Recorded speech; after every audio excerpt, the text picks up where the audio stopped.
স্ক্রিনে যাকে দেখতে পাচ্ছেন তিনি Mohammad Rabiul Islam, বিডিআরসি, Bangladesh drivers rights community এর প্রতিষ্ঠাতা ও পরিচালক।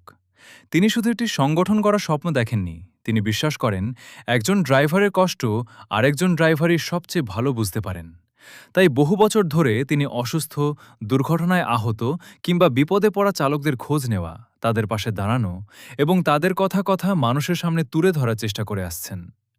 এই অভিজ্ঞতা থেকে জন্ম নিয়েছে একটি স্বপ্ন, একটি আধুনিক, সুশৃঙ্খল, প্রযুক্তি নির্ভর এবং মানবিক চালক কমিউনিটি, যেখানে কোনো ড্রাইভার নিজেকে একা মনে করবেন না।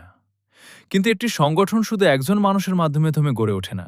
একটি শক্তিশালী সংগঠন গড়ে ওঠে হাজারো মানুষের ঐক্য, সততা এবং ভালোবাসায়। আজ সেই স্বপ্ন বাস্তবায়নের দায়িত্ব শুধু প্রতিষ্ঠাতার নয়, বাংলাদেশের প্রতিটি সচেতন ড্রাইভার ভাইয়ের। আসুন আমরা ভেদাভেদ ভুলে এক কাতারে দাঁড়াই। আমরা একে অপরের শক্তি হই, বিপদে আপদে পাশে থাকি, অধিকার ও সম্মান রক্ষায় একসঙ্গে কাজ করি। বিডিআরসি শুধু একটি সংগঠনের নাম নয়, এটি ঐক্যের অঙ্গীকার, সেবার প্রতিশ্রুতি এবং আগামী দিনের একটি সুন্দর স্বপ্ন। আসুন আমরা সবাই এক হই, একসাথে গড়ে তুলি একটি স্মার্ট, আধুনিক, দায়িত্বশীল ও সম্মানিত ড্রাইভার কমিউনিটি।